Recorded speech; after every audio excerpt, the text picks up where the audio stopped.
director of Crude Mechanicals, and I want to especially thank you for coming because this is actually our first show back since COVID-19, so very special that you're all here. And I would like you to show your thanks by donating, if you can, what you can. That's what keeps us going. Like Brendan said earlier, a lot better than me. Oh, take a moment to please mute your phones, your smartwatches, your fax machines, and your time machines if you can. This is a very small theater, as you can see, so your neighbors, as well as the actors, which will be right here. Thank you for this courtesy. There is going to be a 10-minute intermission. I will let you know when that is happening. Enjoy the show. Thank you so much for coming.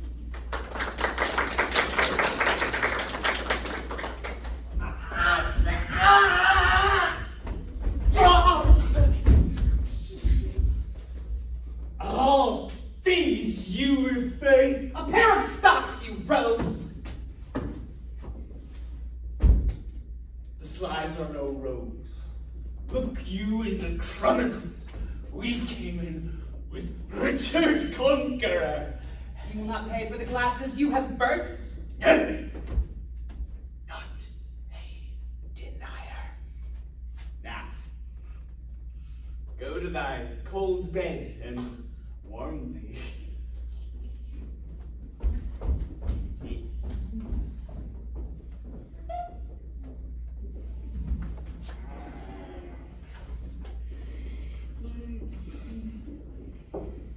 I charge thee, tender well my hounds. I will, my lady.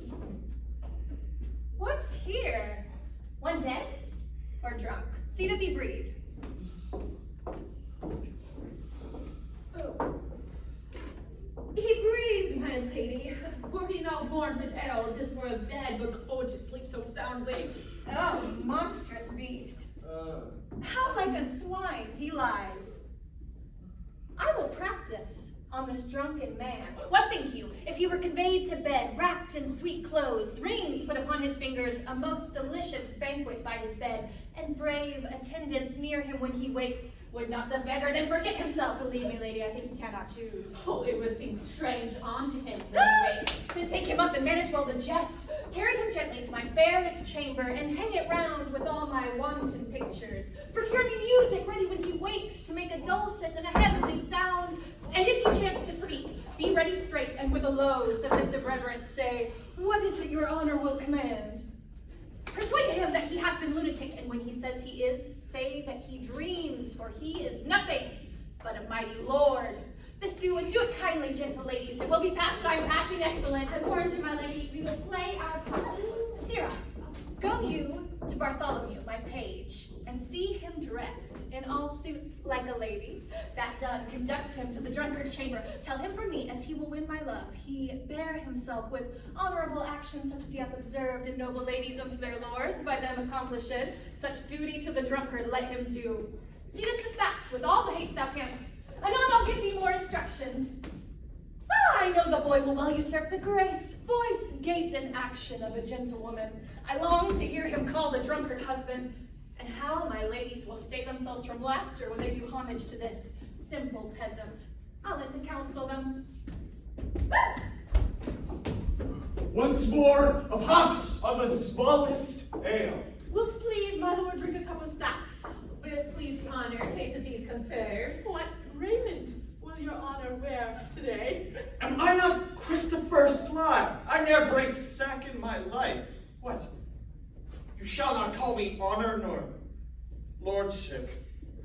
For I have no more doublets than backs, no more stockings than legs, nor no more shoes than feet, nay, sometimes more feet than shoes, or such shoes as my toes look through the overleather.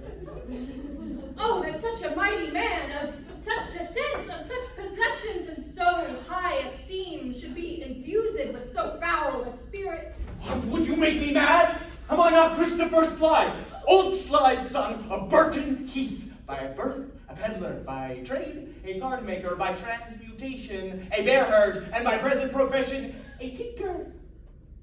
I am not Pistratius Proof. It is that makes your lady mourn.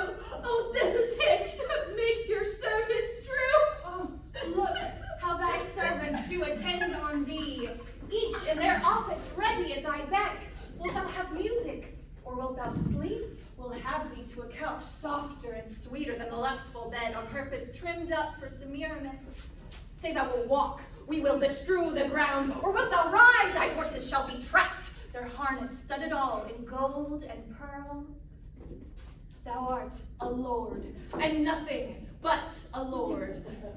Thou hast a lady far more beautiful than any woman in this waning age. Am I a lord, and have I such a lady? Or do I sleep? I do not. I see, I hear, I speak. I smell sweet savors, and I feel soft things. Whew. Now, by my faith, I am a lord indeed, and not a tinker, nor Christopher Slide. Well, bring our lady hither to our sight, and once more a pot of the smallest ale. Oh, how we joy to see you, Whitby Sorrows. Oh, that once more you knew what you are. These 15 years you have been in a dream. Oh, when you waked, so wake just a few slept. These 15 years? Oh. By my fair goodly nap. Well, Lord be thanked for my good amends. Amen. And I thank thee, thou shalt not lose by it. How fares my... How fares my noble lord? Harry, I fare well, for here is cheer enough. Where is my wife? Here, noble lord, what is thy will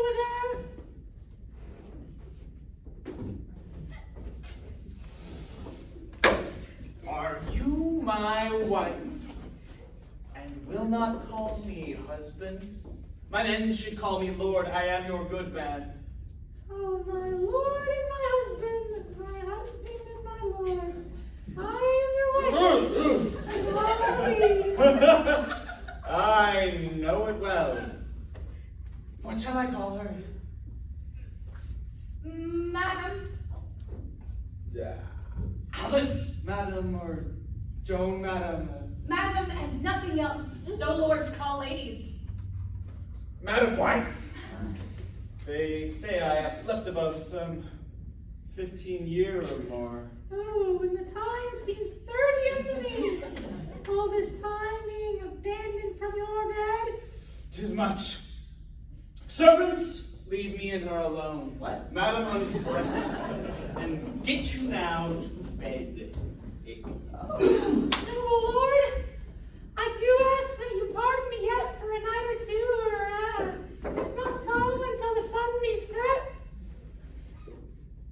For your physician hath expressly charged in peril to incur your formality. I hope this reason stands for my excuse. It stands so that I may hardly tarry so long, but I would be loath to fall into my sleep again. Therefore will I tarry in despite of the flesh and blood. Your honor's players, hearing your amendment, are come to play a pleasant comedy. For so your doctors hold it very meet, seeing too much sadness hath congealed your blood, and melancholy is the nurse of frenzy. Therefore they thought it good you hear a play, and frame your mind to mirth and merriment which bars 1,000 harms and lengthens life.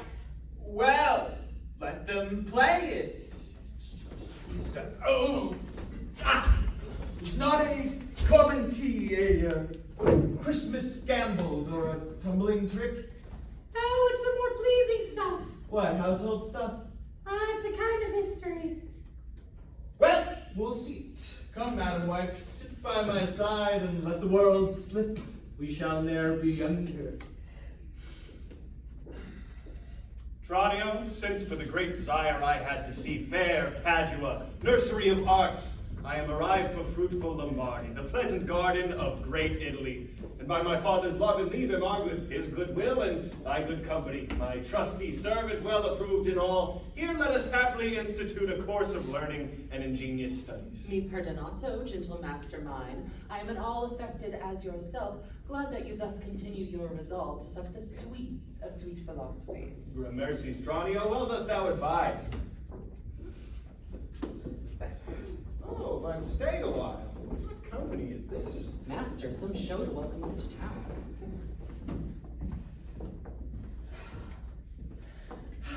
Gentlemen, If return me no farther, for I firmly am resolved, that is not to bestow my youngest daughter unto I have a husband for the elder.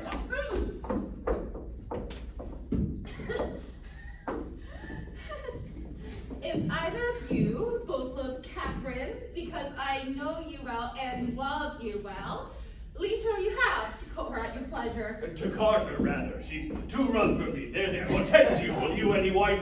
I pray you, madam, is it your will to make a stale of me amongst these mates? Mates? Mate? How you mean that? No mates for you unless you were of a gentler, milder mold. If faith, sir, you shall never need to fear. I wish it is not halfway to her heart. But if it were, doubt not her care should be to comb your noddle with a three-legged stool and paint your face and use you like a fool. From all such devils, good Lord, deliver us. Hushed, master. There's some good pastime toward. That witch's stark mad or wonderful froward. But in the other silence do I see maids smile, behavior, and sobriety. Peace, Tranio. Well said, master. Mum and raise your fill. Gentlemen, so that I may soon make good what I have said. Oh, Bianca, get thee in. Oh, let it not displease thee, good Bianca, for I will love thee nevertheless, my girl. Oh, pretty Pete, it were best put finger in the eye, and she knew why. Sister, content you in my discontent. Madam, to your pleasure, humbly I subscribe. My books and instruments shall be my company. On them to look and practice by myself. Hark, Tranio, thou mayest hear Minerva speak. Signora Baptista, will you be so strange? Sorry am I that our goodwill affects Bianca's grief. Why will you mew her up, Signora Baptista? For this fiend of hell, and make her bear the penance of her tongue. Gentlemen, content you, I am resolved.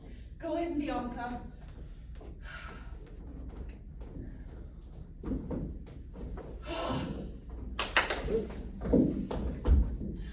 For I know she taketh most delight in music, instruments, and poetry. Schoolmasters will I keep within my house, fit to instruct her youth. If you, Hortensio, O Senior Gremio, know of any such, prefer them hither. Katherine, you may stay, for I have more to commune with Bianca. Why? Then I trust I may go too, may I not? What? Shall I be appointed hours, as though belike I knew not what to take and what to leave?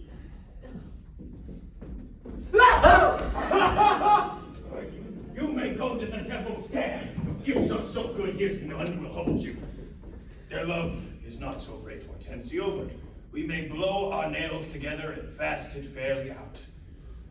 A cake dough on both sides. Farewell.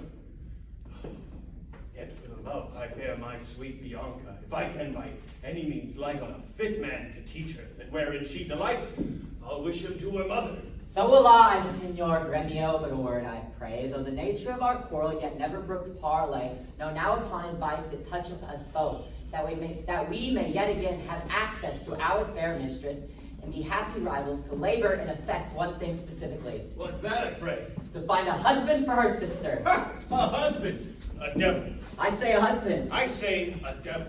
Thinkest thou, Hortensio, though her mother be very rich, any man is so very a fool to be married to hell?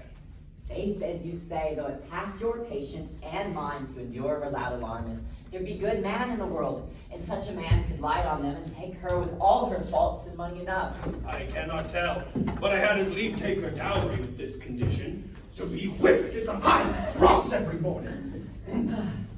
Come, Senor Gremio, there's small choice in rotten apples, but since this bar-in-law makes us friends, it shall be so far forth friendly maintained, that by helping Baptista's eldest daughter to a husband, we shall set her youngest free to a husband. Now to it, afresh, beautiful Bianca. Happy man be his dole, he who runs the fastest is free. What say you, Senor Gremio? I am agreed. And would I have given him the best horse in Padua to begin his wooing that would thoroughly woo her, wed her, bed her, and rid the house of her. Come on. Bed her. I pray, sir, tell me, is it possible that love should of a sudden take such a hold? Tranio, till I found it to be true, I never thought it possible or likely. But see, while I stood looking on, I found the effects of love in idleness, and now in plainness do confess to me. Tranio, I burn. I pine, I perish, Tranio, if I achieve not this young modest girl. Counsel me, Tranio, for I know thou canst. Assist me, Tranio, for I know thou wilt. Master, you looked so longly on the maid, perhaps you marked not what's the pith of all? Alas, I saw sweet beauty in her face, such as the daughter of Agenor had that made great Jove to humble him to her hand, when with his knees he kissed the Cretan strand. Saw you no more? Marked you not how her sister began to scold and raise up such a storm that mortal ears might hardly endure the din? Tranio, I saw her coral lips to move, and with her breath she did perfume the air. Sacred and sweet was all I saw in her. Nay, then it is time to stir him from his trance. I pray, awake me, sir. If you love the maid, bend thoughts and wits to achieve her. Thus it stands, her elder sister so cursed and shrewd that, till the mother rid her hands of her, master, your love must live a maid at home. Therefore has she closely mewed her up, because she will not be annoyed with suitors. What a cruel mother she. But art thou not advised she took some good care to find cunning schoolmasters to instruct her? Aye, marry am I, sir. Now it is plotted. I have it, Tranio. Master, for my hand, both of our inventions meet and jump in one. Tell me thine first. You will be schoolmaster and undertake the teaching of the maid. This is your device? It is. May it be done. Not possible, for who will bear your part and be in Padua here? Vincentio's son, keep house, ply his book, welcome his friends, visit his countrymen, and banquet them? Basta, content thee, for I have it full. We have not yet been seen in any house, nor can we be distinguished by our faces for man or master. And it follows thus. Thou shalt be Master Tranio in my stead, keep house and port and servants as I should. I will some other be, some Florentine or Neapolitan or meaner man of Pisa. 'Tis hatched and shall be so. Tranio, at once uncase thee, take my cloak. I am content with you, Lucentio. For so well, I love Lucentio. Tranio be so, because Lucentio loves, and let me be a slave to achieve that maid whose sudden sight hath thralled my wounded eye. One thing more rest that thyself execute, to make one among these wooers. If thou asketh me why, suffice my reasons are both good and weighty. Verona? For a while I take my leave to see my friends in Padua, but above all my best beloved and approved friend Hortensio. And I trow this is his house. My mother told me someday I would buy galleys with good oars and sail through distant shores.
Grumio. Knock, I say. Knock, sir? Whom should I knock? Is there any man has abused your worship? Villain! I say knock me at this gate, and rap me well, or I'll knock your name's pate. Knock you, sir. Why, sir? What am I, sir, that should knock you, sir? Will it not be? Faith, Sirrah, you'll not knock. I'll ring it. I'll try. I can so high. Sing it. Mad. Now knock, I bid you, Sirrah villain. How now? What's the matter? My old friend Grumio and my good friend Petruchio. What happy gale blows you to Padua, here from old Verona? Such winds as scatters young men throughout the world. To seek their fortune farther from at home, I have thrust myself into this maze, happily to wive and thrive as best I may. So I'm come abroad to see the world. Well, then shall I come roundly to thee and wish thee to a shrewd, ill-favored wife? Huh? Thou but thank me a little for my counsel, and I promise thee you shall be rich, and very rich. But she is too much my friend, and I will not wish thee to her. Signor Hortensio, twixt such friends as we, few words suffice. Therefore, if thou knowest one rich enough to be Petruchio's wife, for wealth is the burden of my wooing dance. Be she as foul as Florentius' love, as bold as Sybil, or as cursed and shrewd as Socrates and Xantippe, or a worse, she moves me not, or at least not removes affection's edge in me. Were she as rough as the swelling Adriatic seas, I come to wive it wealthily in Padua. If wealthily, then happily in Padua. Nay, look you, sir, he tells you flatly that his mind is, why give him gold enough and marry him to a puppet, or an aglet baby, or an old trot with ne'er a tooth in her head, though she have as many diseases as 52 horses. Why, nothing comes amiss, so money comes with all. Well, since we are stepped thus far in, I must admit that I broached in jest. But I can, however, help thee to a wife with wealth enough and young and beauteous, as brought up as best becomes a gentlewoman. Her only fault, and that is faults enough, is that she is shrewd and froward and intolerable curse, so beyond all measure, that were my state far worse than it is, I would not wed her for a mine of gold. Hortensio, peace, thou knowest not gold's effect. Tell me her mother's name, and 'tis enough, for I will board her, though she chide as loud as thunder when the clouds in autumn crack. Her mother is Baptista Minola, an affable and courteous gentlewoman. Her name is Katherina Minola, renowned in Padua for her scolding tongue. I know her mother, though I know not her. I will not sleep, Hortensio, till I see her. And pray you, sir, let him go while the humor lasts. Oh, my word, if she knew him as well as I, she should think scolding would do little good upon him. Petruchio, I must go with thee, for in Baptista's keep my treasure lies. She hath the jewel of my life and hold. Her youngest daughter, beautiful Bianca, but her withholds from me and others more, suitors to her and rivals in my love, supposing it a thing impossible that Katherina will ever be married. Therefore this order hath Baptista ta'en, that none shall have access unto Bianca until Katherine the Cursed have got a husband. Katherine the Cursed, a title for a maid, of all titles the worst. So, Petruchio, you do me this favor and offer me disguised in sober robes to old Baptista as a schoolmaster, well seen in music to instruct our mistress, so that by this device at least I may have leave and leisure to court her and make love to her myself. Oh, here's no knavery, see to beguile the old folks, how the young folks lay their heads together. Master, look about you, who goes there? Ah, peace! Peace, 'tis the rival of my love. God save you, Senor Gremio. You are well met, Signor Hortensio. Trow you whither I am going? To Baptista Minola. I promised to inquire carefully about a schoolmaster for the fair Bianca, and by good fortune I have lighted well on this young man. For learning and behavior fit for her turn, well read in poetry and the books, good ones I warrant you. 'Tis well, and I have been a musician to instruct our mistress, so I shall no whit be behind the beauty to fair Bianca so beloved of me. Beloved of me, and that my deeds shall prove. Ding ding! Ah! Oh, Gremio, 'tis now no time to vent our love. For listen to me, and if you speak me fair, I'll tell you news indifferent good for either. This is a gentleman whom by chance I met, will undertake to woo cursed Katherine, yea, and to marry her, if her dowry please. Well, so said, so done is good, but have you told him all her faults? I know that she is an irksome, brawling scold. If that be all, masters, I hear no harm. No, sayest me so, friend, what country? Born in Verona, old Antonio's son. My father dead, my fortune lives for me, and I hope for good days and long to see. Such a life with such a wife were strange, but if you have the stomach to it, in God's name, you shall have me assisting you in all. But will you woo this wildcat? Why came I hither but to that intent? Think you a little din can daunt mine ears? Have I not, in my time, heard lions roar? Have I not heard the sea puffed up with winds rage like an angry boar, chafing with sweat? Have I not heard great ordnance in the field, and heaven's artillery thunder in the skies? Have I not, in a pitched battle, heard loud larums, neighing steeds, and trumpets clang?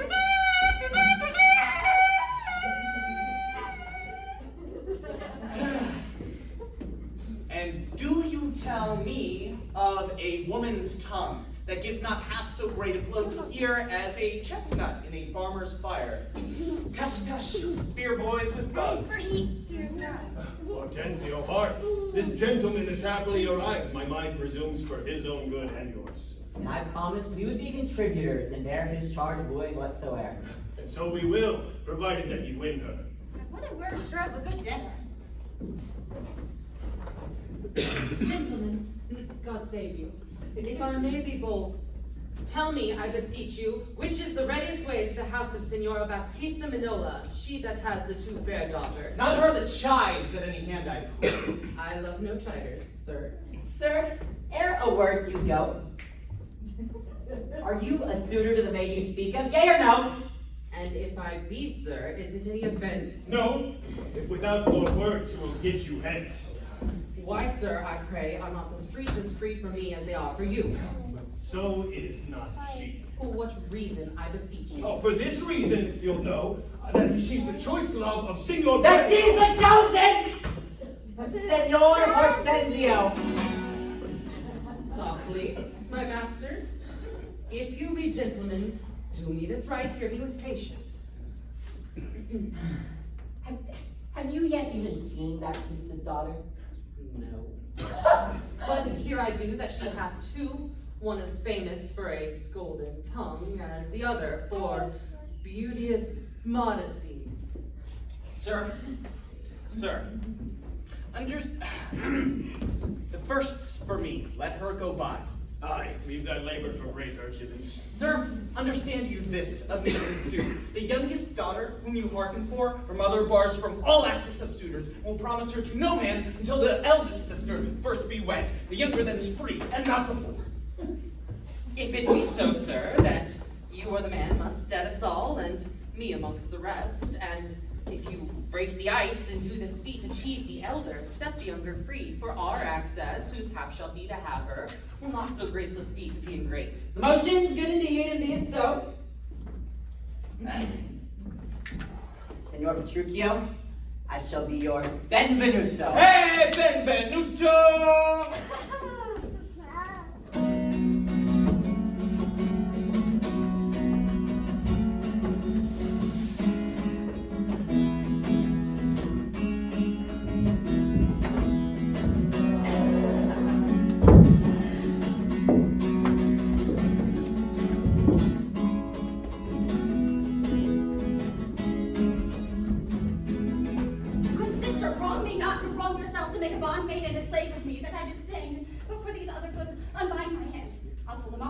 Yea, omen written it to my petticoat, or what you will command me will I do so well. I know my duty to my elders. Oh, of all thy suitors, here I charge thee tell, whom thou lovest best, see thou dissemble not. Believe me, sister, of all the men alive, I never yet beheld that special face which I can fancy more than any other. Minion, thou liest. Is it not Hortensio? If you affected sister here, I swear I'll plead for you myself, but you shall have him. Oh, then belong!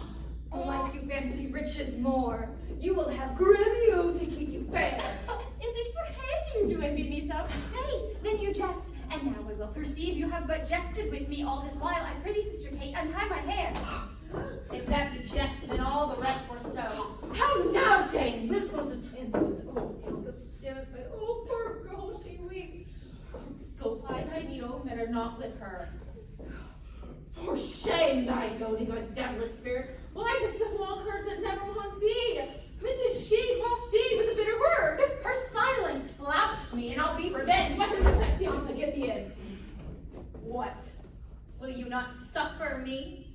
Nay, now I see she is your treasure. She must have a husband. I must dance barefoot on her wedding day, and for your love to her, lead apes in hell. Talk not to me. I will go sit and weep till I can find occasion of revenge. What a gentlewoman as grievous I. here. Oh. God save you, gentlemen. And you, good madam, pray. Have you not a daughter called Katharina, fair and virtuous? I have a daughter, sir, called Katharina. Let's go to it orderly. Drunk, monsieur. Give me leave.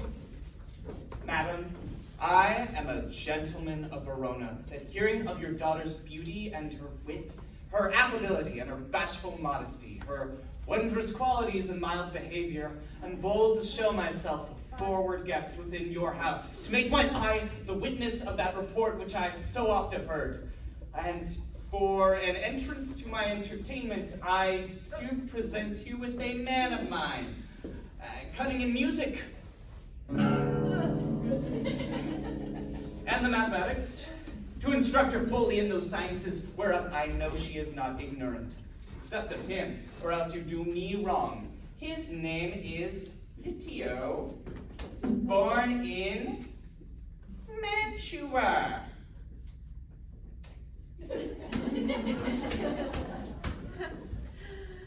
You're welcome, sir, and for your good sake, for my daughter, because I know she's not for return, more my grief. I see you do not mean to part with her, or else you like not of my company. Mistake me not. I speak but as I find. Sorry, sir, what may I call your name? Petruchio is my name.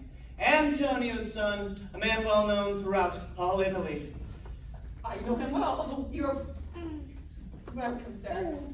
Why? Saving your tale, Petruchio, I pray, let us that our poor tutors speak too. Signor Cambio, I would fain be doing. I doubt it not, sir, but curse your wooing. Your neighbor, Signor Gremio, sends me as a gift, a humble scholar that has been long studying at rhymes, and is cunning in Greek, Latin, and other languages, as the other in music and mathematics. My name is Cambio. Pray, accept my service. 1,000 thanks, Signor Gremio. Welcome, Petruchio. But, sir, methinks you walk like a stranger. May I be so bold to ask for the cause of your trouble? Madam, the boldness is mine own, that being a stranger in this city here, to make myself suitor to your daughter, unto Bianca, fair and virtuous. Lucentio is your name? Of whence I pray? Of Pisa, son to Vincentio. Of mighty man of Pisa. Oh, by report, I know him all. Oh, you're very welcome, sir. Take you the lute, and you the set of books. You shall see your pupil's specimen. We will go walk a little in the orchard, then to dinner. Mother, my business asketh haste, and every day I cannot come to woo. You knew my father well, and in him me left solely heir to all his lands and goods. That being so, if I get your daughter's love, what dowry shall I have with her to wife? After my death, 1/2 of my lands, and in procession, 20,000 crowns. And for that, I will assure her of her widowhood, be it that she survive me, and all my lands and leases whatsoever. Therefore, let specialties be drawn between us, that covenants may be kept on either hand. Aye, when that special thing is obtained, that is her love, for that is all in all. Why, that is nothing, for I tell you, mother, I am as peremptory as she proud-minded, and where two raging fires meet, they do consume the thing that feeds their fury. Though little fire grows great with little wind, extreme gusts will blow out fire and all. So I to her, and so she yields to me, for I am rough, and woo not like a babe. Well, mayst thou rue, and happy be thy speed. But beyond, for some unhappy words. I to the proof, as mountains are for winds that shakes not, though they blow perpetually.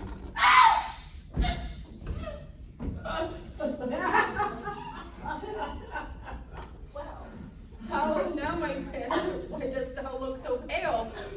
For fear, I promise you, if I do look pale, What, will my daughter prove to be a good musician? she'll sooner prove a soldier. Iron may hold with her, but never lutes. Why then, thou canst not break her to the lute? No, she hath broke the lute unto me. I did but tell her she mistook her friends.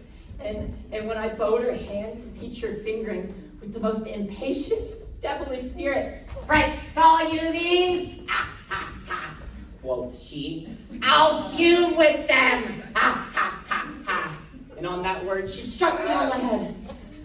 And there I stood, amazed for a while, looking through the lute as my pate made way, while she did call me rascal, fiddler, and twangling jack, and 20 other such vile terms that she had studied to misuse me so. Now, by the world, it is a lusty wench. Ah, how I long to have some chat with her.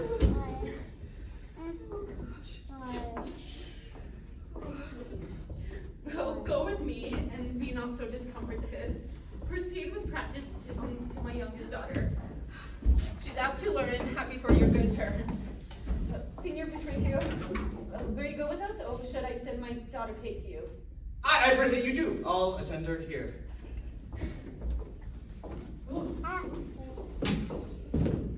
And woo her with some spirit when she comes. Why? Say she do rail. Why then, I will sing. She sings as sweetly as a nightingale. Say she do frown. Why then, I will say she looks as clear as morning roses newly washed with dew.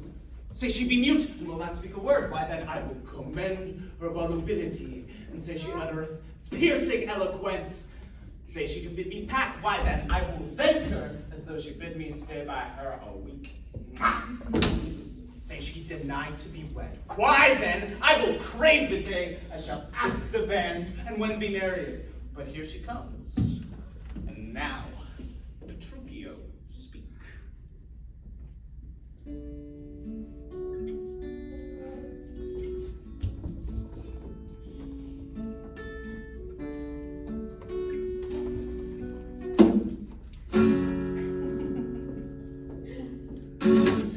Tomorrow, Kate, for that's your name, I hear. Well, have you heard, but something hard of hearing.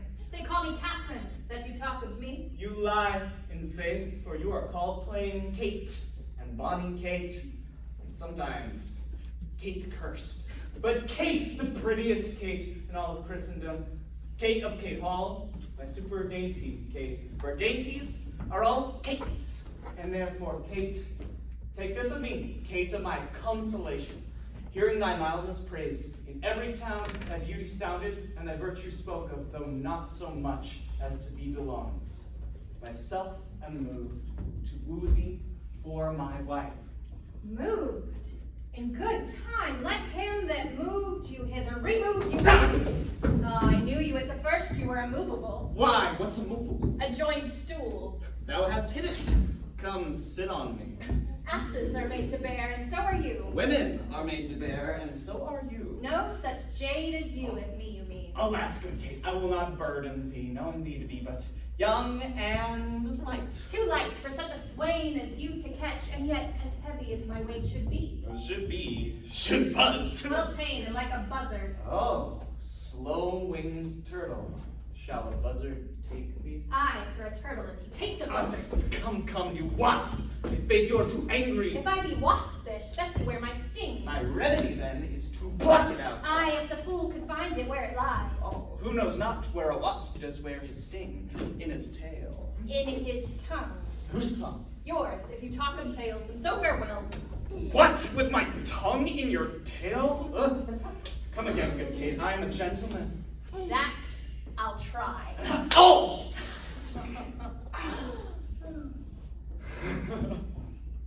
I swear I'll cuff you if you strike again. So may you lose your arms. If you strike me, you are no gentleman, and if no gentleman, why then no arms? A herald, Kate, I'll put me in thy books. What is your crest, a cock's comb? Combless cock, so Kate will be my hen. No cock of mine, you crow too like a craven. Hey, come, Kate, come, you must not look so sour.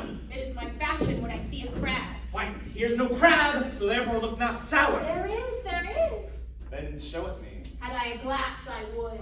What? You mean my face? Well, aimed at such a young one. Now, by St. George, I am too young for you. Yet you are withered. Tis with cares. I care not. Nay, hear you, Kate. In sooth, you skate not so. I chafe you if I tarry. Let me go. No, not a whit. I find thee passing gentle. 'Twas told me you were rough and coy and sullen, and now I find report a very liar, for thou art pleasant. Gamesome, passing courteous, but slow in speech, yet sweet as springtime flowers. Thou canst not frown, thou canst not look askance, nor bite the lip as angry wenches will, but thou with pleasantness entertainest thy wooers with gentle conference, soft and affable. Why does the world report that Kate doth limp? Ah!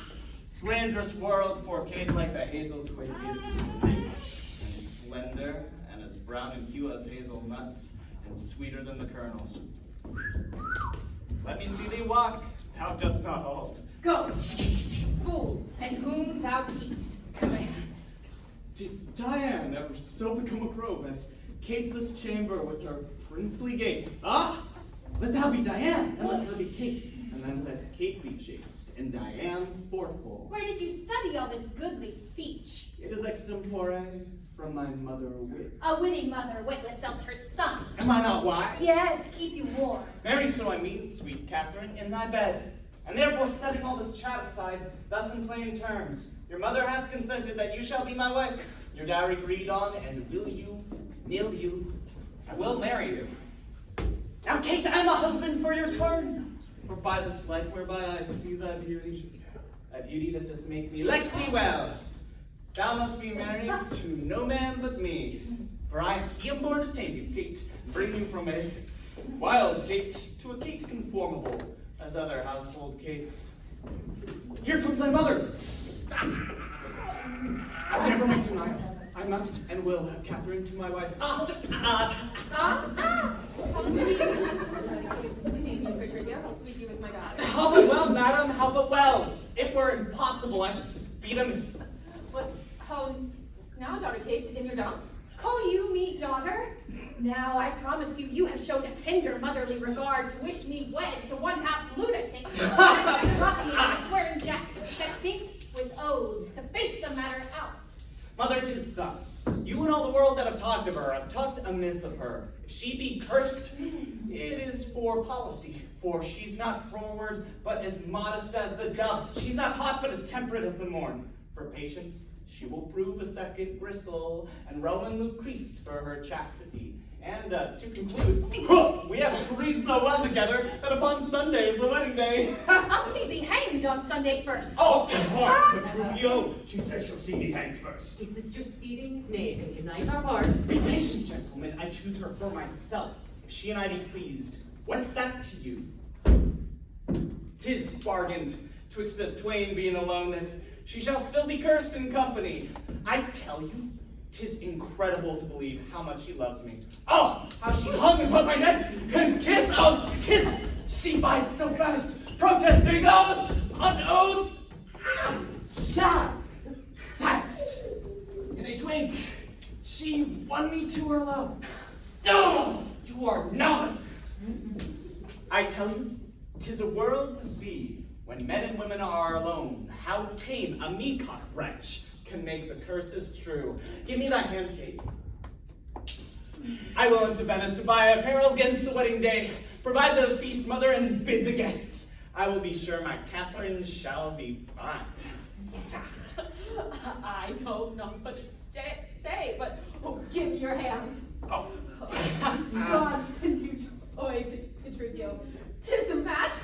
Amen, say we. We will be witnesses. Mother and wife and gentlemen, adieu. I will enter Venice. Sunday comes apace. We shall have rings and things in fine array. Kiss me, Kate. We're married on Sunday. Ah!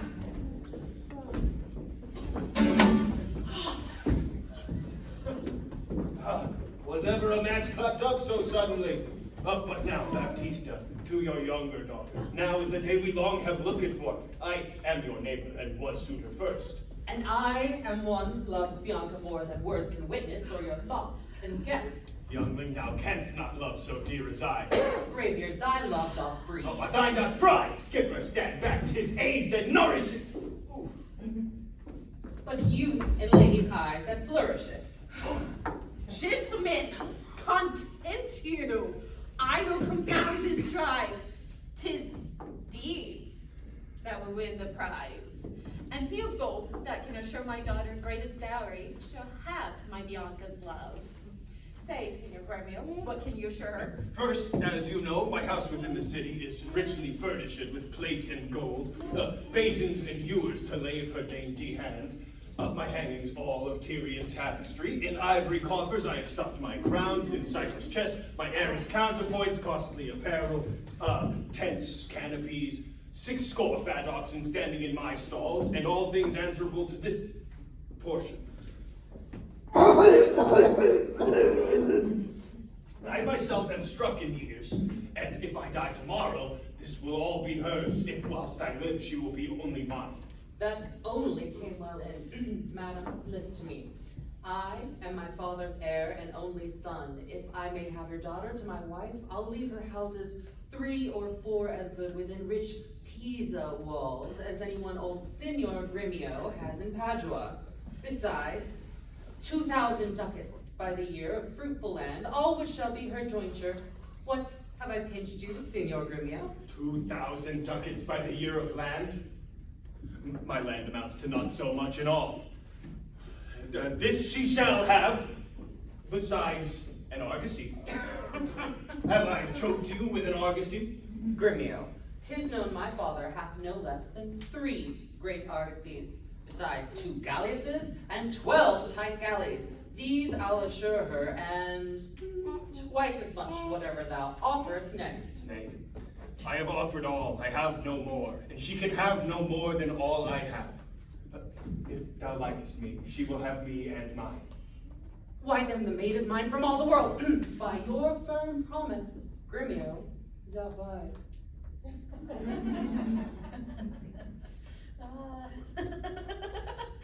Oh, I must confess, your offer is the best. And let your father make her the assurance that she is your own, else you must pardon me. If you were to die before him, where's her dower? 'Tis but a cavil, he is old and I young. And may not young men die as well as old? Well, gentlemen, I'm thus resolved. On Sunday next, my daughter Katherine is to be married. On the Sunday following, she'll Bianca be bride to you, if you can make this assurance. If not, to Signor Gremio. And so I take my leave and thank you both. Adieu, good neighbor. Now I fear thee not. Oh, sirrah, young gamester, thy father were a fool to give thee all, and in his waning age set foot under thy table. A toy. An old Italian fox is not so kind, my boy. Vengeance on your crafty withered hide.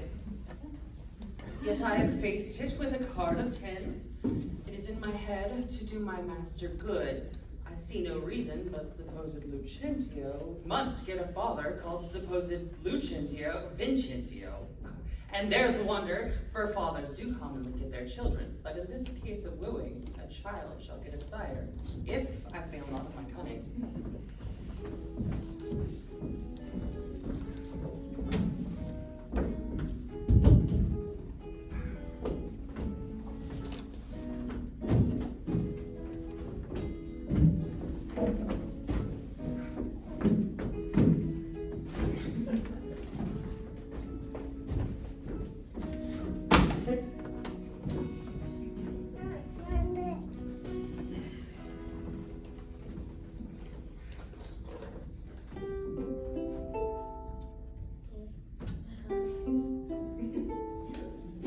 Forbear, you grow too forward, sir. Have you so soon forgot the entertainment her sister Katherine welcomed you withal?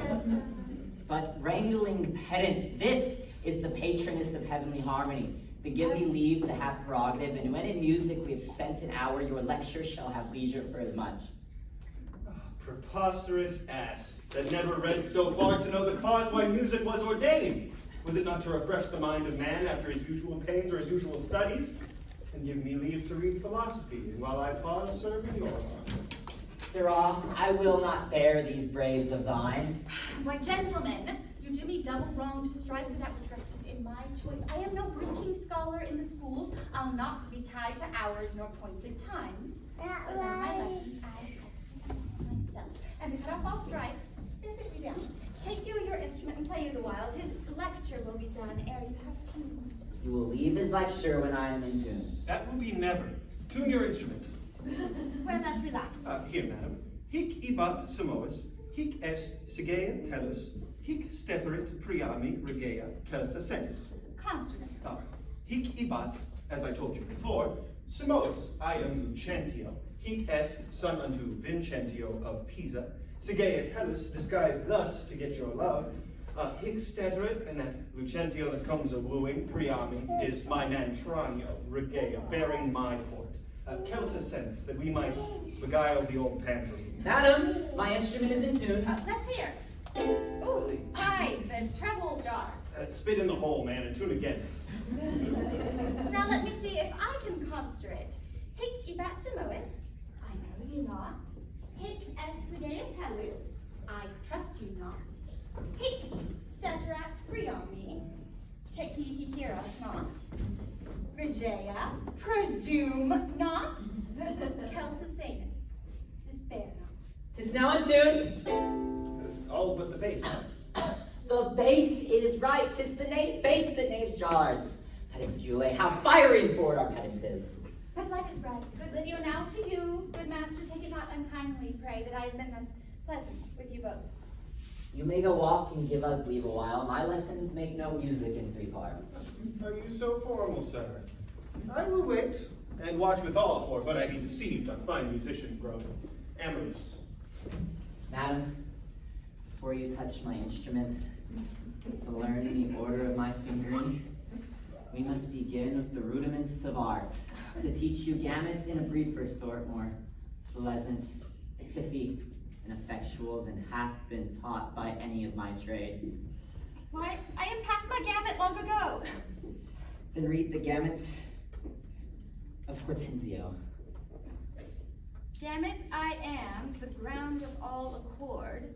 A, re, ple, Hortensio's passion. B, me, Bianca, take him for thy lord. C, fa, ut, that loves with all affection. D, sol, re, one clef, 2 notes have I. E, la, me, show pity, or I die.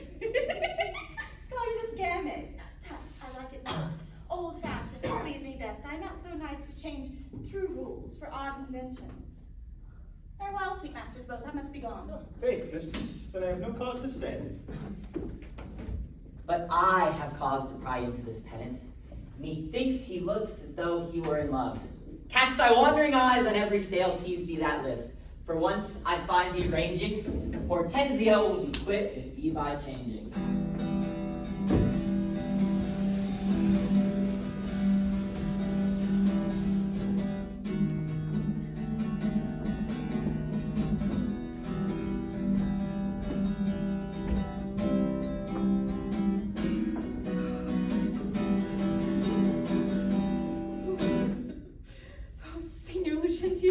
This is the appointed day that Katherine and Petruchio should be married, and yet we heard not of our son love. What will be said? What mockery will be to mock the bridegroom when the priest intends to write the ceremonial rites of marriage? What says Lucentio to this shame of ours? No shame but mine. I must forsooth be forced to give my hand opposed against my heart unto a mad-brained brute be full of spleen, who wooed in haste and means to wed at leisure. I told you he was a frantic fool, hiding his bitter jests and blunt behavior, and to be noted for a merry man, he'll woo 1,000, put the day of marriage, make friends, invite, and proclaim the banns, yet never means to wed where he hath wooed. Now must the world point at poor Katherine, and say, lo, there is mad Petruchio's wife, if it would please him, come and marry her. Patience, good Katherine, and Baptista too, upon my life. Petruchio means but well, whatever fortune stays him from his word. Though he be blunt, I know him passing wise. Though he be married, yet withal he's honest. When Katherine had never seen him, Go girl, I cannot blame thee to reap for such an injury affects very saint. Much more Shrew with thy impatient humor. News of my master, and such old news as you never heard of. Is it new and old too? How can that be? Why is it not news to hear if Petruchio is coming? Is he come? I know, madam. What then? He is coming. When will he be here? When he stands where I am and sees you there. But say, what's thine old news? My Petruchio is coming in a new hat and an old jerkin, a pair of old breeches, thrice turned, a pair of boots that have been candle cases, one buckled, another laced, with an old rusty sword, taken out of the town armory with broken hilts and shapeless, and 2 broken points, his horse hipped with an old mothy saddle, and stirrups of no kindred, and a woman's crupper of velour, which hath 2 letters for her name, fairly set down in studs, and here and there pieced with packthread. 'Tis some odd humor pricks him to this fashion, but he often goes but mean apparel. I am glad he's come. Howsoe'er he comes. Why, he comes not. Didst thou not say he comes? Who, the Petruchio came? I, that Petruchio came. No, I say his horse comes with him on his back. Why, that's all one. Nay, by St. Jamie, I hold you a penny, a house that a man is more than 100 money. Come! Where be these gallants? Who's at home? You are welcome, sir, Yet I come not well. and yet you hold not. Not so well imperiled as I wish you were. Were it better I should rush in thus? But where is Kate? I stay too long from her. 'Tis time we were at church. See not your bride in these unreverent robes. Go to my chamber, put on clothes of mine. Not I, believe me, thou shalt visit her. But thus I trust you will not marry her. Good sooth, even thus, therefore had done with words. To me she's married, not unto my clothes. What a fool am I to chat with you when I should bid good morrow to my bride and seal that title with a lovely kiss. Mwah. Yeah. He hath some meaning in his mad attire. We will persuade him, be it possible, to put on better ere he go to church. I'll after him and see the event of this.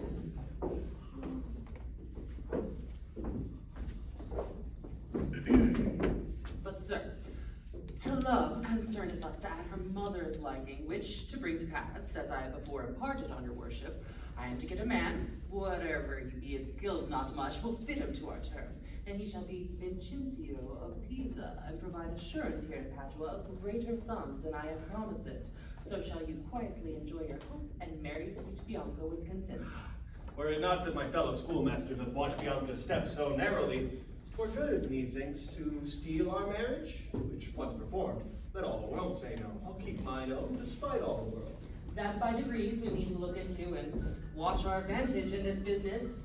We'll overreach the gray-beard Gremio, the narrow, prying mother Manola, the quaint musician amorous Litio, all for my master's sake, Lucentio. Signor Gremio, coming from the church? As willingly as I e'er came from school. And is the bride and bridegroom coming home? A bridegroom, say you? 'Tis a groom indeed, a grumbling groom, and that the girl shall find.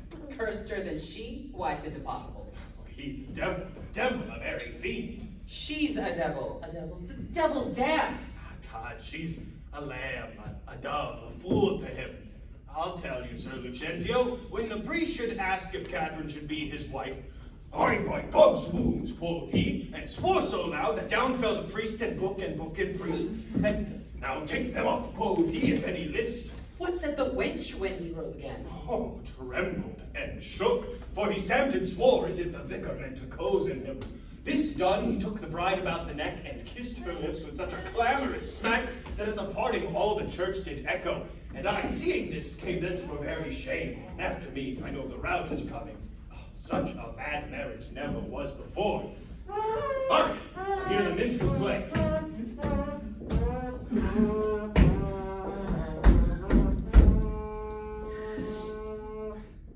Gentlemen and Friends, I thank you for your pains. I know you think to dine with me today, and have prepared great store of wedding cheer. But so it is. My haste doth call me hence, therefore I mean to take my leave. Is it possible you will wait tonight? I must wait today before night come. Make it no wonder. If you knew my business, you would entreat me rather go than stay. But, honest company, I thank you all who have beheld me give away myself to this most patient, sweet, and virtuous wife.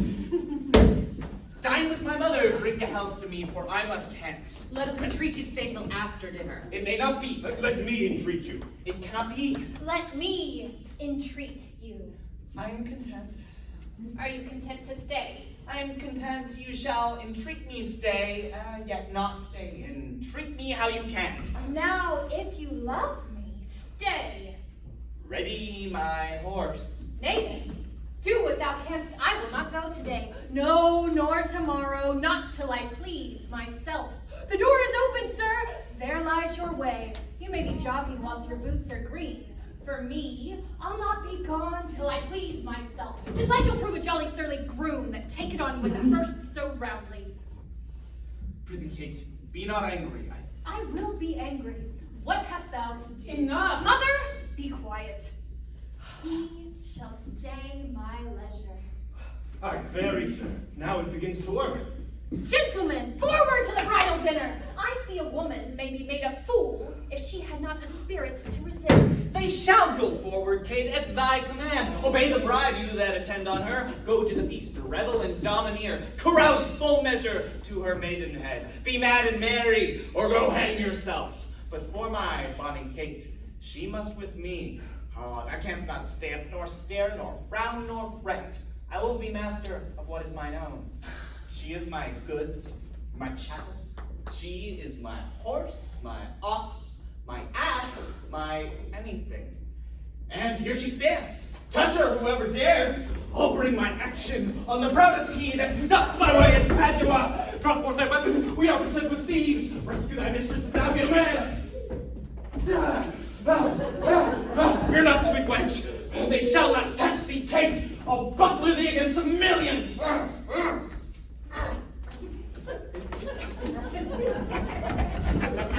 Yay! Let them go. A couple of quiet ones. When they not so quickly, I should die with laughing. Oh, All mad matches never was alike. Tell me, madam, what is your opinion of your daughter? That being mad herself, she's mad the native. I warrant him. Petruchio is Cajun. Neighbors and friends, though bride and bridegroom wants to supply the places at the table. You know, there wants no junkets at the feast. Come, gentlemen, let's go. I invite you now to take a 10-minute intermission.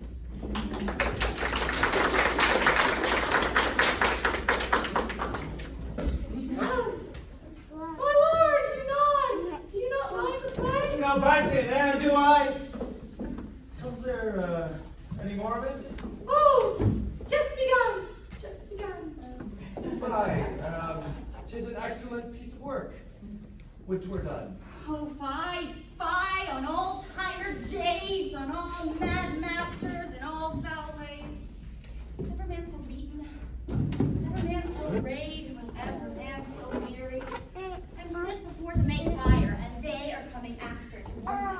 Now, were I not a little hot and soon hot, my very lips might freeze, my teeth, my tongue, the roof of my mouth, and my heart, and my belly, ere I should come by a fire to thaw me. Hello, Curtis?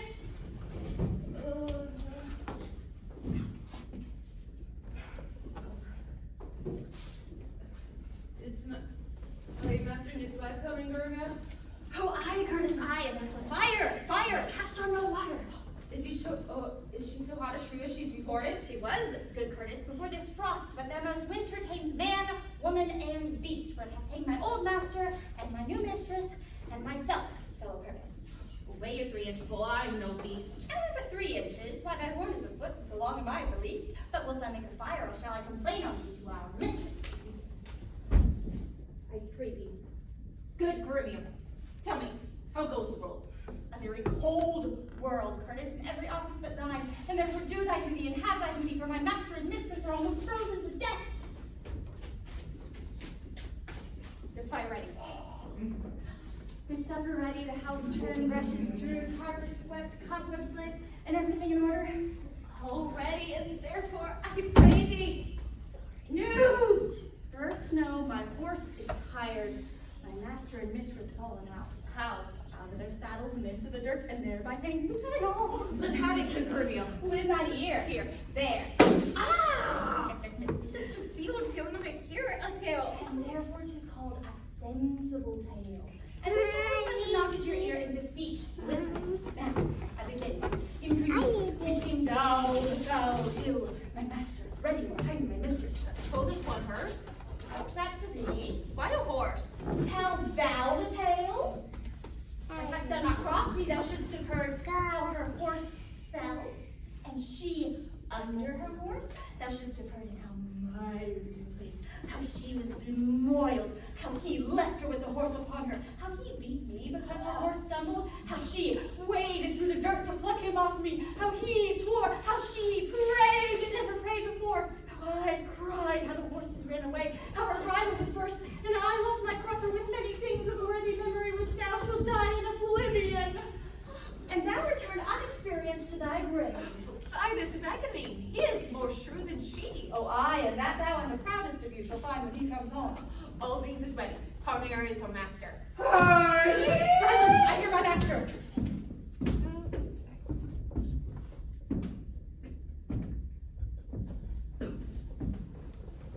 Where is the foolish knave I sent before? Here, sir, as foolish as ever I was before.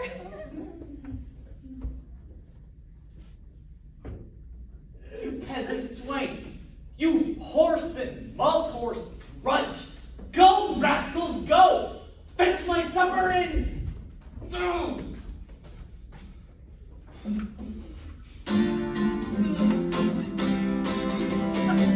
Where is the life that late I learned? Where are those? Why, when I say, come, Kate, sit down and welcome heartily. Off with my boots, you rogues.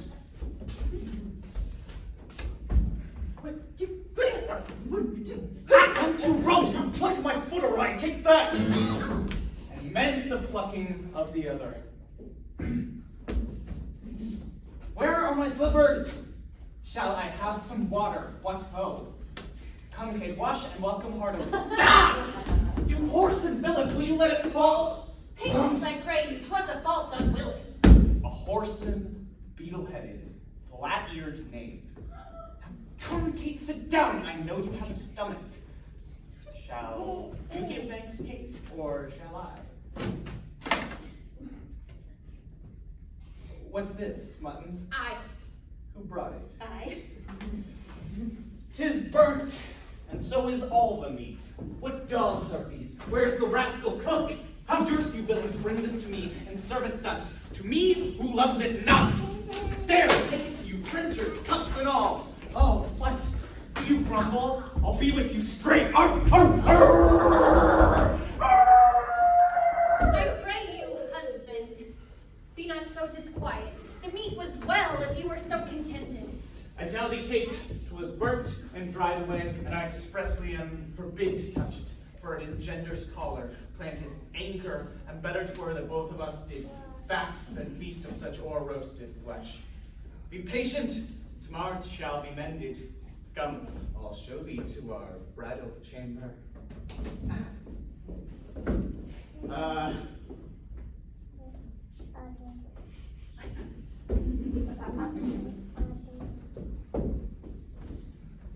Didst ever see the like? He kills her in her own humor.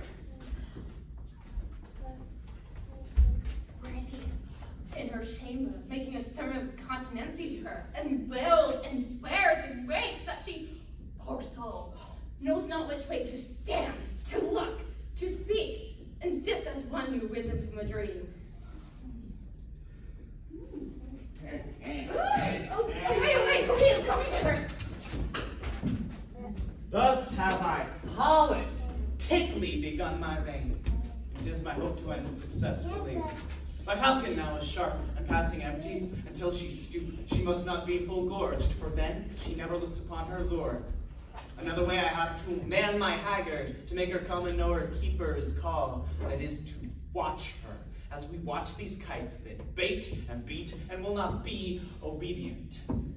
She ate no meat today, nor none shall eat.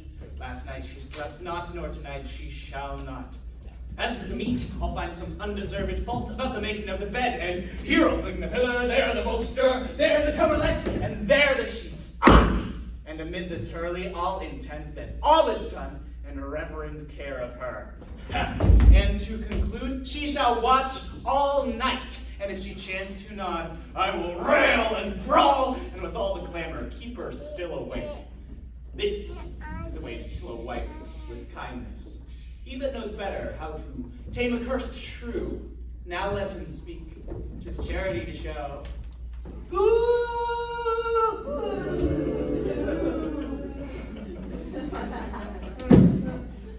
So.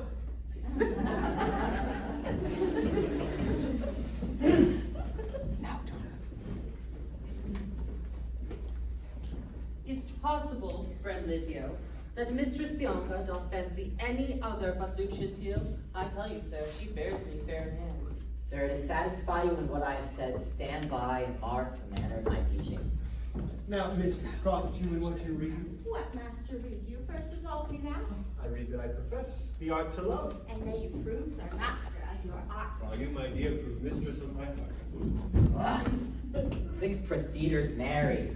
Now tell me, I pray, you dare swear that your mistress Bianca loved none in the world so well as Vincentio? Oh, despiteful love, unconstant womankind, I tell thee, Litio, this is wonderful.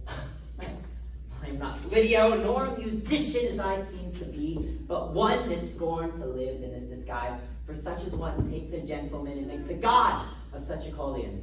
Know this, I am called Hortensio. Signor Hortensio, I have often heard of your entire affection to Bianca, and since mine eyes are witness to her likeness, I will forswear, if you be so contented, her and her love forever. Signor Lucentio, here is my hand, and I do firmly swear never to woo her more, but do forswear her as one unworthy of all the former favors that I have flattered her withal. And here I take the like unfeigned oath never to marry with her, though she would entreat. Lucentio. Why on her, see how basely she doth court him. And I may surely keep mine oath. I will be married to a wealthy widow ere 3 days pass, who hath long loved me as long as I have loved this proud, disdainful haggard. Kindness in women, not their beauteous looks, shall win my love. And so I take my leave, in resolution as I swore before.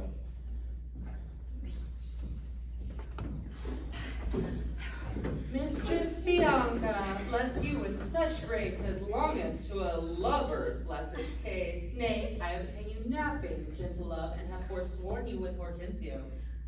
Tranio, yes, but have you both forsworn me? Mistress, I have. Then we are rid of Lydio. Ah, faith, and he'll have a lusty widow now that shall be wooed and wedded in a day. God give him joy. Aye, he'll tame her. Says he so, Tranio. Faith, he's gone on to the taming school. The taming school? What is that such a place? Aye, mistress, and Petruchio's a master that teacheth tricks 11 and 20 long to charm a shrew and charm a chattering tongue. And what of her, Tranio? If she be credulous and trust my tale, I'll make her glad to seem Vincentio and provide assurance to Baptista Manola as if she were the right Vincentio, taking your love in an ended oath.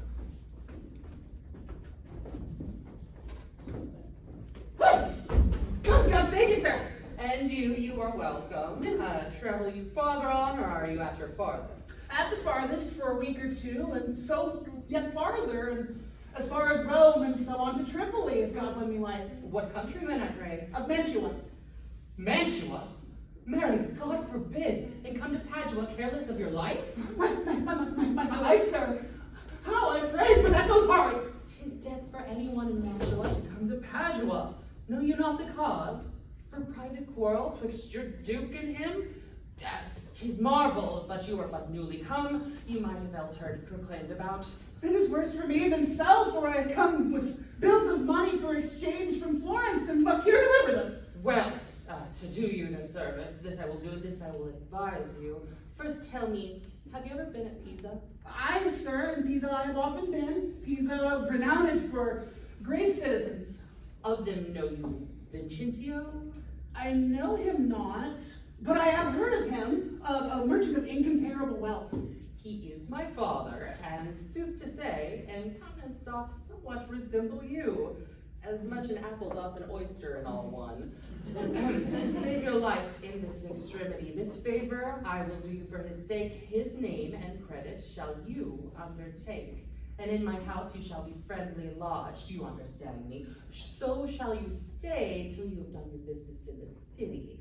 If this be courtesy, accept of it. I do, and will ever refute you, the patron of my life and liberty. Then come with me to make the matter good, and this I will let you understand. My father is here looked for every day to pass assurance and dower in marriage betwixt me and one Baptista's daughter. In all this I'll instruct you. Come with me to clothe you as becomes you.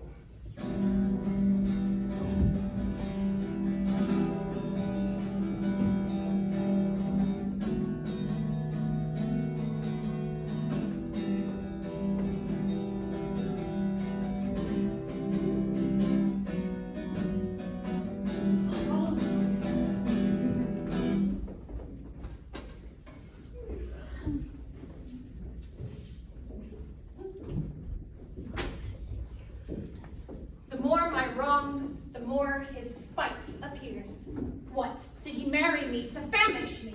Beggars that come unto my mother's door upon entreaty have present alms, if not, elsewhere they meet with charity. But I, who never knew how to entreat, or never needed that I should entreat, am starved for meat, giddy for lack of sleep, with oaths kept waking, with brawling fed, and that which spites me more than all these wants, he does it under name of perfect love. I prithee, go and get me some repast, I care not what, so it be wholesome food. What, sweeting, all amort? Mistress, why cheer? Faith, as cold as can be. Pluck up thy spirits, look cheerfully upon me. Here, love, thou seest how diligent I am, to dress thy meat myself and bring it unto thee. I'm sure such kindness merits thanks. Thou likest it not, and all my pains assorted to no proof. Take away this dish. I pray you, let it stay. Even the poorest service is repaid with thanks, and so shall mine before you touch the meat. I thank you, sir. Senor Petruchio, fie, you are blamed. Come, Mistress Kay, I'll bear your company. Eat it all up, Hortensio, if thou lovest me. Much good, do it unto thy gentle heart. Kate, eat apace. And now, my honey love, we will unto your mother's to revel it as bravely as the best, with golden caps and rings and golden things, with ruffs and cuffs and farthingales and things. What, hast thou dined? The tailor stays thy pleasure, to deck thy body with her ruffling treasure.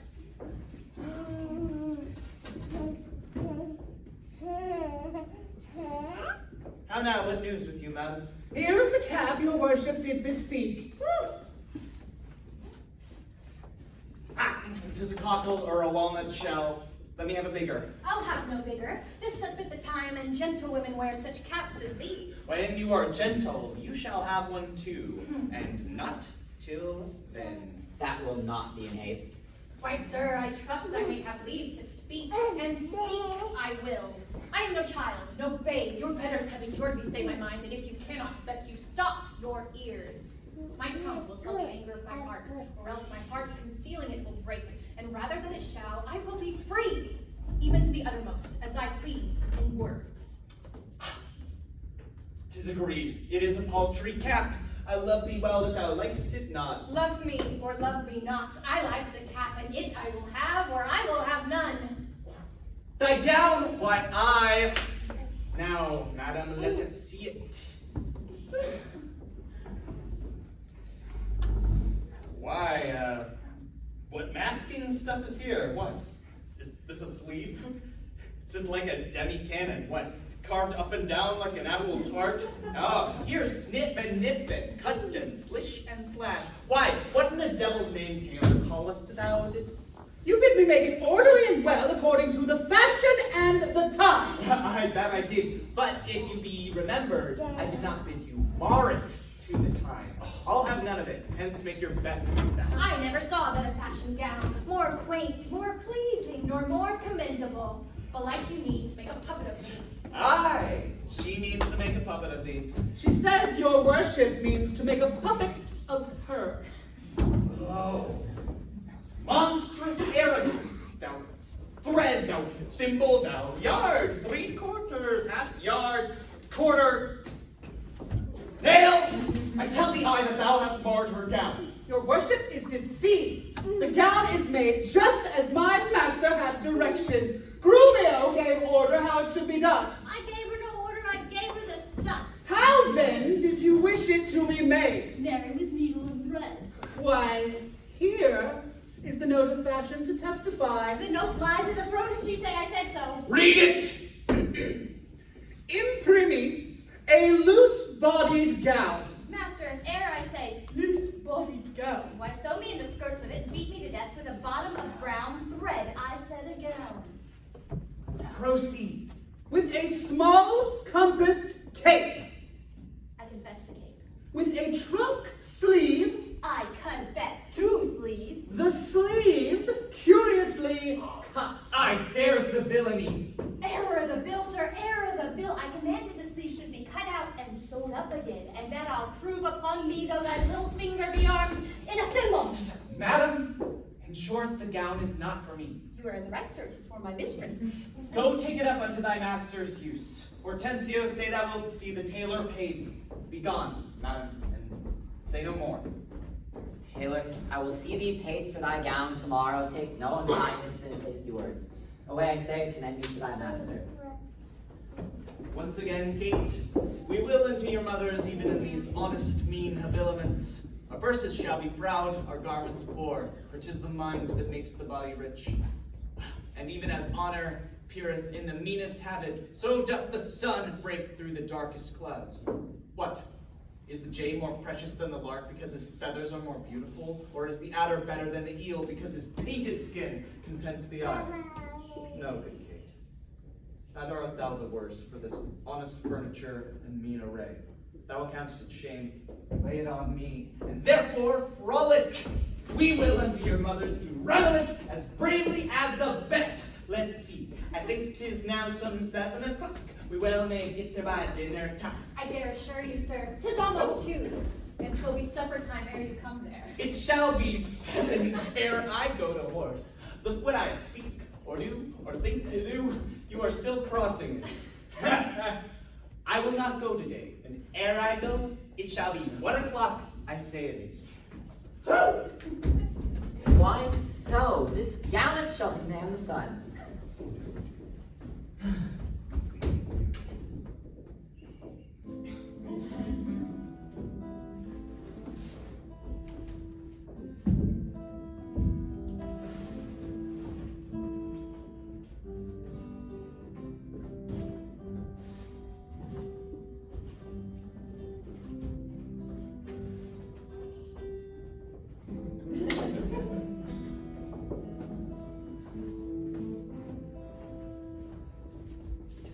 This is the house, madam. Pleased you that I call. Aye, and what else? And might I be deceived, Signor Baptista, may you remember me near 20 years ago when we were lodgers at the Pegasus? 'Tis well. In any case, hold your own with such austerity as longeth to a father. I warrant you. Oh, here comes Baptista. Such a countenance. Signora Baptista, you are happily met. Madam, this is the gentleman I have told you of. I pray you stand good father to me now. Give me Bianca for my patrimony. Soft, son. Madam, by your leave, having come to Padua to gather in some debts, my son, Lucentio, made me acquainted with a weighty cause of love between your daughter and himself. And by the good report I hear of you, and the love he bears your daughter and she to him, I am content in a good mother's care to have him matched. quite true. It is your son, Lucentio, here, that loved my daughter, and she loveth him. Oh, both December deeply their affections. Ah, and therefore, if you say no more than this, that like a father you will deal with him, and pass my daughter a sufficient dowry. The match is made, and all is done. Your son shall have my daughter with consent. I thank thee, madam. Then this night, and at my lodging, and it like you, there my father lie, and we shall pass the business privately and well. Send for your daughter by your servant here. It likes me well. Cambio, hie you home and bid Bianca make her ready straight. And if you will, tell what hath happened did. Lucentio's father is arrived in Padua, and how she's like to be Lucentio's wife. I pray the gods she will, with all my heart. Dally not with the gods, but get thee gone. Farewell, Lucentio, to that appointed hour.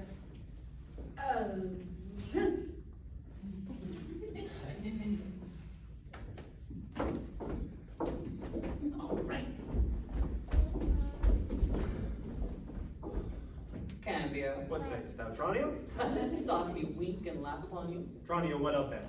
Faith, nothing. I have remained to expound any meaning or moral of my signs and tokens. I pray thee, moralize them.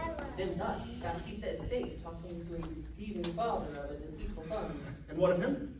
Her daughter is to be brought by you to the supper. And then... The old priest at St. Luke's church is at your command at all hours. And what of all this? I cannot tell, except they are busied about a counterfeit assurance.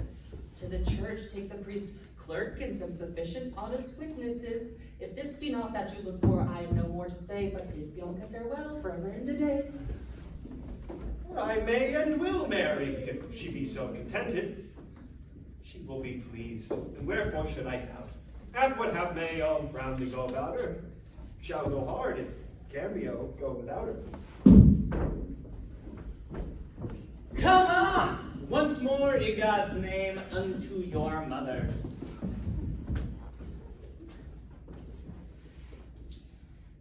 Good Lord, how bright and goodly shines the moon. The moon. The sun. It is not moonlight now. I say it is the moon that shines so bright. I know it is the sun that shines so bright. Now, by my mother's son, and that's myself, it shall be moon or star or what I list, ere we go to your mother's. Crossed and crossed, nothing but crossed. Say as he says, or we shall never go. Forward, I pray, since we have come so far. And be it moon or sun or what you please, and if you please to call it a rush candle, henceforth I vow it shall be so for me. I say it is the moon. I know it is the moon. Why, then you lie, it is the blessed sun. May God be blessed, it is the blessed sun. But sun, it is not when you say it is not, and the moon changes even as your mind. What you will have it named, even that it is. And so it shall be so for Katherine. Master, go thy ways, the field is won. Well, forward! Forward. But soft, company is coming here. Gentle mistress, where away? Ha. Tell me, Kate, and tell me truly too, hast thou beheld a fresher gentlewoman? Ah, such a war of red and white within those cheeks! Ah, what stars do spangle heaven with their beauty as those two eyes become that heavenly face? Now, Kate, embrace her for her beauty's sake. Young, budding virgin, fair and fresh and sweet, whither away, or where is thy abode? Happy the parents of so fair a child, happier the man whom favorable stars allots thee for his lovely bedfellow. Oh, now, Kate, I hope thou art not mad, for this is a man, old, wrinkled, faded, withered, and not a maiden, as thou sayest he is. Pardon, old father, my mistaking eyes that have been so bedazzled with the sun, that everything I look on seemeth green. Pardon, I pray thee, for my mad mistaking. Do, good old grandsire, and withal make known which way thou travellest. If among with us, we shall be grateful at thy company. Well, fair sir, You, merry mistress, at your strange encounter much amazing me. My name is Vincentio, my dwelling Pisa, and I am bound to Padua to visit a son of mine which I have long not seen. What is his name? Lucentio, gentle sir.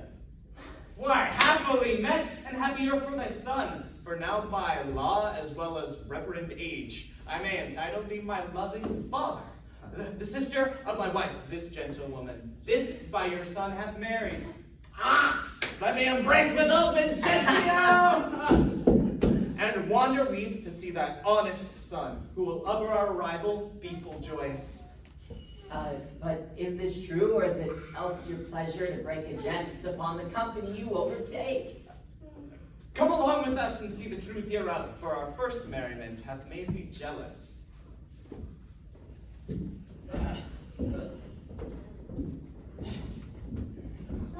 Softly and swiftly, sir, for the priest is ready. I fly, but they may chance to need you at home, therefore leave us. Sir, here's the door. This is Lucentio's house. My mother's bears more towards the marketplace. Thither must I. No. You shall not choose but drink before you go. I shall command your welcome here, and by all likelihood, some cheers forward. They're busy within. You were best knock louder. What's he that knocks as though he would beat down the gate? Is Senor Lucentio within, sir? He is within, but he will not be spoken withal. Well, what if one were to offer him £100 or two to make merry withal? Keep your £100 to yourself. He shall never need it so long as I live. Nay, I told you your son was well beloved in Padua. Do you hear, sir? And thus leaving frivolous circumstances, tell Signor Lucentio that his father has come from Pisa and is here to speak with him. Thou liest. His father has come from Padua and here out at the window looks. Art thou his father? Aye, so his mother says, if I may believe her. Why, what knavery is this? How like you to take upon you another man's name? Lay hands on the villain. I believe he means to cozen somebody under my countenance. Is it so indeed? Prithee, let us stand by and see the end of this controversy. Help!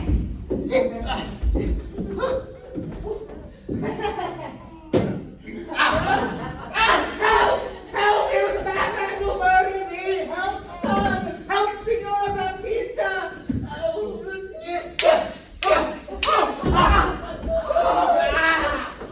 Sir, what are you that offer to beat my father? What am I, sir? Nay, what are you, sir? Silken doublet, velvet cloak, scarlet hose. Oh, I am undone, I am undone. Will I play the good husband at home, my son and my servant? Spend all at university. Now, what's the matter? Is the man lunatic? Sir, you seem a sober ancient gentleman by your habit, but your words show you a madman. Why, what cerns you if I wear pearl and gold? I think my good father unable to maintain it. Your father? Thy father art a sailmaker in Bergamo. You mistake, sir. You mistake, sir. Pray, what do you think is his name? His name? As if I knew not his name. I have brought him up ever since he was 3 years old, and his name is Tranio. Away! Away, mad ass! His name is, Lucentio, and he is my only son, and heir to the lands of me, Signor Vincentio. Lucentio? Why, he hath murdered his master. Lay hold on the villain, I charge thee in the Duke's name. Where is my son? Where is my son, Lucentio? Call forth an officer! Carry that mad knave to the jail. Mother Baptista, I charge that you see he be forthcoming. Carry me to the jail? Oh, we are spoiled? And yonder he is. Oh, deny him, forswear him, or else we are all undone. Pardon, sweet father. Lives, my sweet son? Pardon, dear mother. How hast thou offended? Where's Lucentio? Here's Lucentio, right son to the right Vincentio, that hath by marriage made thy daughter mine, while counterfeit supposes cleared thine eye. Where? is that damned villain Tranio that faced and braved me in this matter so. Tell me, is not this my Gremio? Gremio is changed into Lucentio. Love wrought these miracles. Bianca's love made me exchange my state with Tranio, and while he did bear my countenance in the town, happily I am arrived at the last unto the wished haven of my bliss. What Tranio did, myself enforced him to. Therefore pardon him, sweet father. I'll split the villain's nose that would have sent me into the jail. But do you hear, sir? Have you married my daughter without asking my goodwill? Go to Baptista, we will content thee in this matter so, but I am in to be revenged for this villainy. And I just found the death of this knavery. Do not fail, Bianca. Thy mother will not frown. Husband, let's follow to see the end of this ado. First kiss me, Kate, and we will. What? In the midst of the street? What? Art thou ashamed of me? No, sir, God forbid. But ashamed to kiss.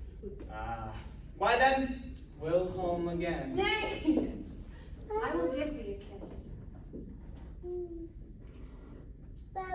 Now prithee well, stay. Is not this well? Come, my sweet Kate, better once than never, for never too late.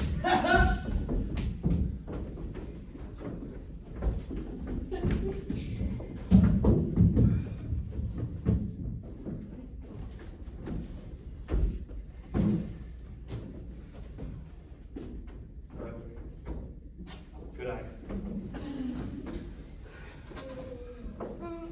At last, though long, our jarring notes agree, and time it is when raging war is done, to smile escapes and perils overblown. My fair Bianca, brother Petruchio, sister Katherine, and thou Hortensio, with thy loving widow, feast with the best, and welcome to my house. After our great good cheer, here sit we down, for now we sit to chat as well as eat. Nothing but sit and eat and eat. Padua affords this kindness son to Petruchio. Padua affords nothing but what is kind. For both our sakes, I would that word were true. Now, by my fay, Hortensio fears his widow. Never trust me if I be a fear. You are very sensible, and yet you miss my sense. I mean, Hortensio is afeard of you. He that is giddy thinks the world turns round. Roundly replied. Mistress, how mean you that? Thus I conceive by him. Thus conceives by me. How likes Hortensio that? Oh, my widow says thus she conceives her tale. Very well mended. Kiss him for that, good widow. He that is giddy thinks the world turns round. I pray you tell me what you meant by that. Your husband, being troubled with a shrew, measures my husband's sorrow by his woe. And now you know my meaning. A very mean meaning. Right, I mean you. And I am mean indeed respecting you. To her, Kate! To her, widow. 100 marks, my Kate. Just put her down. That's my office. Spoke like an officer. Had to be that. How likes Lucentio with these Gremio folk? Oh, believe me, madam, they butt together well. Head and butt. A hasty witty butt would say your head and butt were head and more. Hi, Mistress Bride, hath that awakened you? I but not frighten me. Therefore I'll sleep again. Nay, that you shall not. Now that you two have begun, have at you for a bitter jest or two. Am I your bird? I mean to shift my bush and then pursue me as you draw your bow. You are welcome all. Now in his sadness, son Petruchio, I think thou hast the fairest shrew of all. Well, I say no. And therefore, for assurance, let each of us send unto his wife, and he whose wife is most obedient to come at first, when he doth send for her, shall win the wager, which we will now propose. Content. What's the wager? 20 crowns? 20 crowns? I'll wager so much of my hawk or hound, but 20 times so much upon my wife. 100 then. Content. A match. 'Tis done. We shall begin. That will I. Tranio, go bid thy mistress come to me. I go. Son, owe me your half, Bianca comes. Oh, I'll have no halves. I'll bear it all myself. How now, what news? Sir, my mistress sends you word that she is busy and cannot come. How? She's busy and she cannot come. Is that an answer? Oh, and a kind one too. I pray God, sir, your wife send you not a worse. I hope better. Sir Tranio, go and entreat my wife to come to me forthwith. Oh, entreat her. Then she must needs come. Oh, yours will not be entreated. Tranio, where is my wife? She says you have some goodly jest in hand. She will not come, and she bids you come to her. Worse and worse. She will not come. Ah, vile, intolerable, not to be endured. Sirrah Tranio, go unto my wife and say, I command she come unto me. I know her answer. What? She will not come. The fouler fortune mine, and there an end.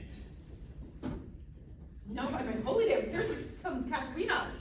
What is your will, sir, that you send for me? Where is your sister and Hortensio's wife? They sit conferring by the parlor fire. Bring them hither. If they deny to come, swinge me them soundly forth unto their husbands. Away at once, and do't. Well, here is a wonder, if you talk of a wonder. And so it is, I wonder what it bodes. Merry peace it bodes, and love and quiet life, and awful rule and right supremacy, and in short, all that is sweet and happy. There we call these sons of Petruchio. Two makers us one, and I will add on to the louses 20,000 crowns. Nay. Another dowry to another daughter, for she is changed as she's never been. No, nay, for I tell thee that I will win my wager, better yet, and show true sign of her obedience. I see when she comes and brings your froward wives as prisoners of her womanly persuasion. Katherine, that cap becomes you not. Off with the bauble, throw it underfoot. Lord, never give me a cause to sigh till I be brought to such a silly pass. Why, what foolish duty call you this? I would your duty were as foolish too. The wisdom of your duty, fair Bianca, has cost me 100 pounds in supper time. The more fool you for laying on my duty. Katherine, I charge thee, tell these headstrong women what they do owe their lords and husbands. Come, you're mocking. There will be no telling. Not I. And first, start with her. Oh, she shall not. I say she shall. And first, start with her. Fie! Unknit that threatening, unkind brow, and dart not scornful glances from those eyes to wound thy lord, thy king, thy governor. It blots thy beauty as frost to bite the meads, confounds thy fame as whirlwinds shake fair buds, and in no sense is meet or amiable. A woman moved is like a fountain troubled, muddy, ill-seeming, thick, bereft of beauty, and while it is so, none so dry or thirsty will deign to sip or touch one drop of it. Thy husband is thy lord, thy life, thy keeper, thy head, thy sovereign, one that cares for thee, and for thy maintenance commits his body to painful labor, both by sea and land, to watch the night in storms, the day in cold, while thou liest warm at home, secure and safe, and craves no other tribute at thy hand, but love, fair looks, and true obedience. Too little payment for so great a debt. Such duty as the subject owes the prince, even such a woman oweth to her husband. And when she is froward, peevish, sullen, sour, and not obedient to his honest will, what is she but a foul contending rebel, and graceless traitor to her loving lord? I am ashamed that women are so simple, to offer war where they should kneel for peace, or seek for rule, supremacy, and sway, when they are bound to serve, love, and obey. Why are our bodies soft and weak and unable to toil and trouble in the world, but that our soft conditions and our hearts may well agree with our external parts? Come, you froward and unable worms. My mind hath been as big as one of yours. my heart as great, my reason haply more, to bandy word for word and frown for frown.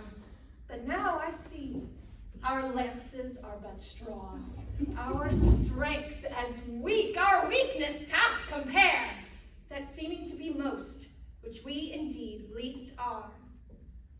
Then veil your stomachs, for it is no boot, and place your hands below your husband's foot, in token of which duty, if he please. My hand is ready, may it do him ease.